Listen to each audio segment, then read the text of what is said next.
2 days after my wife's funeral, my daughter reached into the cedar jewelry box on the bedroom dresser and slipped a white envelope into her coat pocket. She thought I was still in the kitchen. She didn't know I'd come back down the hall. I stood in the doorway of our bedroom and watched the back of her coat, watched her hands move quickly and deliberately. Then she turned, saw me, and smiled. "Just tidying up, Dad," she said. "You shouldn't be in here. It'll only upset you." I nodded and went back to the kitchen. I didn't say what I'd seen, not yet. My wife and I had lived in that house on Brock Street in Kingston for 31 years. 3 bedrooms, a front porch that sagged on the left side, a backyard where Odette had grown tomatoes every summer since the late 90s. We moved in when I was 36, teaching grade 10 history at Frontenac Secondary. Odette taught French immersion at a Catholic school across town. We were not wealthy people. We were careful people. There is a difference. Odette died on a Tuesday in March. Ovarian cancer stage 3, diagnosed 14 months before the end. She was 63 years old. I am 67. We were married 40 years in June. Would have been. We never made it to June. My daughter is 44. She lives in Nepean, outside Ottawa, with her husband and their 7-year-old son. My son-in-law works in commercial real estate development. My daughter manages the accounts for his company. Both jobs that sound more solid than they apparently are. Because in the 2 years before Odette died, I noticed things. The family visits that coincided with financial conversations. The way my son-in-law would steer dinner talk toward the cottage. The way my daughter would mention casually how complicated it was for aging parents to manage their own affairs.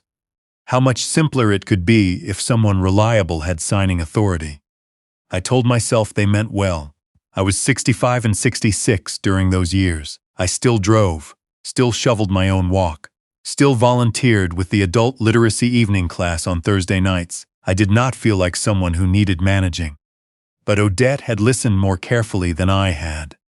After my daughter left that afternoon, she and my son-in-law had driven up from Nepean, spent 3 hours going through Odette's things under the pretense of helping, and then packed their SUV and headed back down the 401.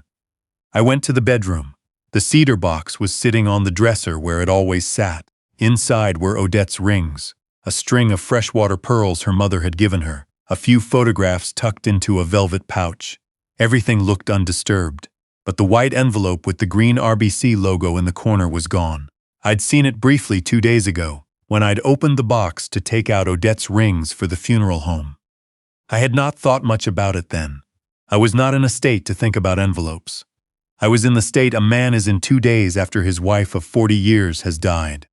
I opened the box now and looked carefully at the bottom, and there, underneath the velvet pouch, tucked so flat against the cedar that I nearly missed it, was a second envelope, smaller, cream-colored. My name written on the front in Odette's handwriting. "Cecil, take this to Rémy Tremblay at RBC on Princess Street. Trust no one in the family. I love you always." Inside the envelope was a GA certificate, Royal Bank of Canada. Date of issue, September 14, 2019. Current value, printed in bold at the bottom, $800,240. I sat down on the edge of our bed and read the number 4 times. Nearly $900,000. Odette had been a French immersion teacher for 32 years. I had been a history teacher for 30 years before retirement. Between us, we had pensions, a modest RRSP, the house, and a cottage in Prince Edward County that her parents had left her. We were not people who had $900,000 sitting in a GIC at RBC. Or so I had thought. I sat on that bed for a long time. The March light came through the curtains the color of old paper. The house was very quiet. I could hear the furnace running. I held the certificate and the note, and I read them both again. Trust no one in the family. Not be careful, not ask questions, trust no one. Including, I understood Odette meant me to understand, our daughter. I went to the kitchen and made tea I did not drink. I sat at the table where Odette and I had eaten breakfast for 3 decades. And I tried to remember September 2019. That was the year my daughter had started coming more often. The year she'd suggested we add her name to our joint checking account, just for convenience, just in case. The year my son-in-law had begun asking detailed questions about the cottage, what we'd paid for it, what it was worth now, whether we'd ever thought about liquidating it. Odette had seemed distracted that autumn, forgetting words mid-sentence, losing her keys, calling our grandson by the wrong name once at Thanksgiving. I'd mentioned it to our family doctor quietly, without telling Odette. He'd said it was worth monitoring. Early signs of stress, possibly. Nothing alarming yet. I thought about that now very differently. The next morning I drove to the Royal Bank on Princess Street. I asked for Rémi Tremblay by name. The teller made a phone call, spoke quietly, then walked me to an office in the back. The man who met me was maybe 50, stocky, with close-cut gray hair and the kind of handshake that tells you a person takes things seriously. "My wife left me your name," I said. "Odette, she died 5 days ago." Something shifted in his face. Relief, I thought, or the release of something he'd been holding for a long time. He closed the office door, drew the blind on the interior window, sat down across from me and put his hands flat on the desk. "I've been wondering if you'd come," he said. "Your wife told me you would. She told me to tell you everything." He pulled up accounts on his computer. The GIC had been opened in September 2019, he confirmed. Initial deposit, $750,000. The money had come from the sale of 2 properties, a rental unit in Odette's name inherited from her father, and proceeds from a small commercial property in Belleville she'd held from her mother's estate. Properties I hadn't thought about in years. Properties that, it turned out, Odette had quietly maintained, receiving small quarterly payments that went into an account I'd never had access to. She had planned for this. She had started planning, before I'd even known there was a problem. In February 2021, Rémi said, someone attempted to access this account. Submitted a power of attorney document claiming your wife was incapable of managing her financial affairs. Said she'd been diagnosed with early cognitive decline. He turned the screen toward me. The document was professionally formatted, properly notarized, or appeared to be. My daughter's name at the top as the designated attorney, her signature at the bottom, swearing under oath that my wife could no longer make decisions for herself. What happened? We flagged it. Your wife had warned us years before that this might happen. She'd given me her personal cell number, told me to call her directly if anyone, family included, tried to access the account. When the request came in, I called her. She thanked me, asked me not to involve police yet, said she was still gathering evidence. There were 3 attempts in total, February 2021, June 2021, and March 2022. Each time slightly different paperwork. Each time the same name, my daughter. Each time Rémi had called Odette directly. Each time she'd said, "Not yet." He reached into his desk drawer and took out a sealed envelope. My name on the front, in Odette's writing. "She left this here, said to give it to you only if you came to me yourself." He set it on the desk between us. Then he said the words I had not expected. "I think we need to call the police." I looked at the envelope. I looked at the certificate on the screen. "Tell me the rest first," I said. He pulled up another set of records, joint accounts. The checking account my daughter's name had been added to in October 2019, 1 month after the GEC was opened. 5 years of statements. Withdrawals I had never noticed because Odette had always managed our household finances and I had trusted that completely. Amounts between $2,000 and $8,000, spaced weeks apart, described as household expenses, property maintenance, medical costs. Over 5 years from that one account, $312,000. Then Rémi showed me the cottage records. The property in Prince Edward County, the one Odette's parents had left her, the one we'd spent every August at for 20 years, the one my grandson had taken his first swimming lessons at the end of the dock, had been listed for sale in November 2022. My daughter had told me she was handling the transaction because Odette was having a difficult stretch and I was recovering from knee surgery. The property sold in February 2023 for $680,000. Odette and I each should have received half.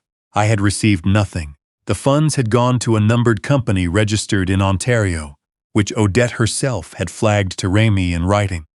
My daughter had sold our cottage and taken everything. I told Rémi to call the police. Detective Moreau was with Kingston Police's Financial Crimes Unit, a woman in her mid-40s who arrived at the RBC office 20 minutes after Rémi made the call and greeted him by name. She shook my hand, sat down, and opened a file folder she'd brought with her. "Your wife contacted us," she said, 8 months ago. She slid a document across the table. A formal complaint, notarized. Odette's signature at the bottom, dated July 14th of the previous year. She came to our office and gave us everything. Bank statements, copies of the forged power of attorney documents, a timeline, records of the cottage transaction. She asked us to wait until you found the GIC and brought it here. She said if you came to this office, it was time. Detective Moreau looked at me steadily. She predicted every step, mister. She knew you would do the right thing even when it was the hardest thing. I asked about the cancer treatment, whether the timing was connected. Detective Moreau was quiet for a moment. Then she told me. Odette had refused chemotherapy the previous autumn not only because of the prognosis, but because the treatments she'd been recommended, surgical consultations, 2 rounds of targeted therapy, would have cost somewhere between $70,000 and $120,000 beyond what provincial coverage would handle. The only money Odette had left was the GIC. Touching it would have signaled to my daughter that the account existed. It might have cost Odette everything she'd spent 4 years building. She had chosen to protect the evidence over her own life. I heard that and sat very still for a long time. Long enough that Detective Moreau put her hand over mine for a moment and said nothing, because there is nothing to say to a person in that moment. That evening I opened Odette's letter. My dearest Cecil, by the time you read this, I'll be gone, and I'm sorry for that. I'm sorry for so many things. I'm sorry I didn't tell you what was happening. I knew you would have confronted her. You would have tried to reason with her, given her a chance to explain, maybe even forgiven her, because you have always been better at forgiveness than I am. But she would have known I was aware. She would have moved things, destroyed records. We would have lost the only proof we had. So I pretended I was confused. I failed memory tests on purpose. I called our grandson by the wrong name at Thanksgiving. Did you notice? I did it deliberately. I needed her to believe I was fading. I needed her to be careless. I know how that sounds. I know you are reading this and feeling like you didn't know me. You did know me. You knew the truest parts of me. These last 4 years were not who I am. They were what I had to do. The money in the GIC is yours. I have 3 wishes for it. The first, take care of yourself. Get the knee properly sorted. Take the trip to Newfoundland we always talked about. Buy the decent coffee. You have spent 40 years being careful with money, and 30 of those years were for us, not just you. Now it is for you. The second, there is a legal aid clinic in Kingston that helps elderly people who have been cheated by family. I spoke with them twice. They are underfunded. Please help them. The third, our grandson. He is 7 years old, and his parents are going to prison, and he is going to need someone. I hope that someone is you. He is a good boy. He deserves better than what he was born into. Teach him to skate if you still can. He has your stubbornness. He'll be good at it. Tell him his grandmother loved him from the beginning. There are some things that cannot be forgiven on this earth. What she did, not the money. The money I could almost understand. What she did was watch me get sick and keep stealing. She watched me refuse treatment, and she knew about the account, and she kept taking. That is not a mistake. That is a decision made over years. I leave that judgment to God. But down here in this world, I wanted justice. You are the only person I trusted to finish it. All my love always, Odette. My daughter and my son-in-law were arrested on a Thursday morning in April. Detective Moreau called me at 7 a.m. and said simply, "It's happening now." I was sitting at the kitchen table with a cup of coffee. I'd been awake since 5. Through the phone I could hear a door, voices, the particular formality of an arrest being made. And then quieter, a child's voice, my grandson, asking where his father was going. "What happens to him?" I asked. "Children's aid is on the way," Detective Moreau said. "He'll need family to step up, or he goes into temporary placement." "Tell them I'm coming," I said. "Tell them his grandfather is coming." The trial lasted 4 days in provincial court. I sat in the 3rd row every day. The Crown Attorney was a methodical man who spoke like someone who had done this many times and still minded it. He called the bank manager first, then the financial crimes investigator, then a forensic accountant who walked the jury through 5 years of systematic withdrawals, with the calm precision of a man reading a weather report. Then he called Odette's lawyer, Ms. Fontaine, from her King Street office, who produced the original documents Odette had given her in sealed evidence storage 18 months before the end. On the second afternoon, he paused and told the court he had one final piece of evidence, a video recording, notarized, made by Odette in Detective Moreau's presence 14 months before she died, with instructions that it be preserved for exactly this moment. The screen at the front of the room lit up, and there was my wife. She was thinner than I remembered from that period, sitting very straight, hands folded, looking directly into the camera, with the expression she used when she was about to explain something difficult to a student who thought they already understood. "My name is Odette," she said, and she told them everything: the accounts, the power of attorney forgeries, the cottage, the credit line taken out in her name without her knowledge, the years of pretending, the Thanksgiving performance. She told them why she hadn't told me. She spoke for 22 minutes. When the video ended, the room was silent in the way rooms are when everyone in them is trying not to make a sound. My daughter sat at the defense table and did not move. My son-in-law stared at the floor. The jury was out for 2 hours. When the forewoman read the verdicts, her voice did not waver. Elder financial abuse, guilty. Fraud over $5,000, guilty. Forgery, guilty. Fraudulent conversion of property, guilty. Conspiracy, guilty. The judge sentenced my daughter to 7 years in a federal institution, my son-in-law to 4 years and 9 months, restitution of $312,000 to be paid from remaining assets. As they led my daughter out, she looked back once, not at me, at the room, as if she was still calculating. My grandson came to live with me in the house on Brock Street that April.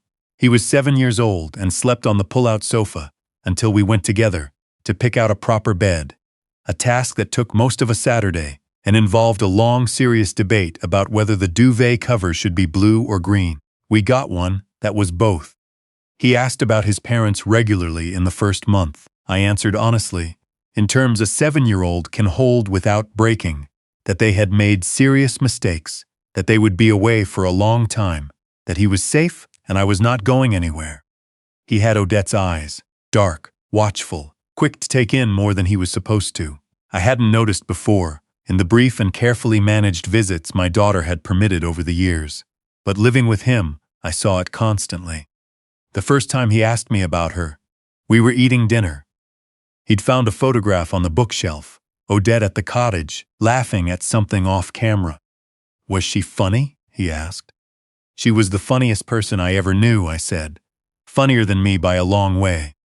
Could she skate? She learned on the Rideau Canal, I said. She could skate better than anyone on this street. He asked if I would teach him. I said I would try, provided my knee cooperated. That weekend we went to the Memorial Center and rented skates. He fell 7 times and never cried once. Odette would have been proud of that. The Odette Fund. That's what Miss Fontaine helped me name it. Opened in the first week of October. Partnered with a Kingston community legal clinic that had been operating for 17 years on a shoestring. The fund covered a part-time coordinator position and a small operating grant for an elder abuse intake line. In the first 3 months, 11 families called. In 4 of those cases, they found documented evidence of financial abuse. Detective Moreau called when the first assets were recovered. She would have liked knowing about this one, she said. She probably already knows, I said. I meant it. On a Sunday in early December, my grandson and I drove to the cemetery east of the city. He'd asked to go. He brought the small Canadian flag pin from his school bag, the one he'd removed carefully over several days without explaining why. He placed it at the base of the headstone and stood with his hands in his pockets. "Hi, Grandma Odette," he said as if she might answer. "Grandpa taught me to skate. I fell a lot, but I didn't give up." A pause. He says that's what you would have wanted. The bare trees made sounds in the wind overhead. On the drive home, he asked if we could stop at Tim Hortons. He got a hot chocolate. We sat in the parking lot a while without talking, which I'd learned was something he needed sometimes. Space to think without being asked what he was thinking. After a while, he said, "Grandpa?" "Yes." "Do you think my mom knew it was wrong, what she did?" I thought about Odette's letter, about the word she'd used, decision. I think she knew, I said, and I think she chose to do it anyway. That's what makes it hard. He nodded slowly. We drove home. That night, after he was asleep, I sat at the kitchen table where I'd sat the night I found the envelope. The night I'd read Odette's note. The night I'd understood that my wife had spent 4 years fighting a quiet war while I stood 3 feet away and noticed nothing. My daughter had written twice from the federal institution. The letters were in the kitchen drawer, unread. Someday my grandson would want to decide what to do with them. That would be his choice, not mine. Odette's photograph was on the shelf in the living room, the laughing one, from the cottage. I looked at it from the kitchen and thought about what she'd written. Down here, in this world, I wanted justice. She had gotten it. Every piece of it, built brick by careful brick over 4 years, while she hummed in the kitchen and corrected her students' French and pretended to forget things she had memorized perfectly. The truth, she'd always told her students, is patient. It doesn't need you to shout. It only needs you to write it down. I turned off the kitchen light and went to check that my grandson was asleep. He was, his arm flung over the edge of the bed the way children sleep when they are not afraid. I stood in the doorway for a moment. Then I went to bed, for the first time in months, and slept until morning.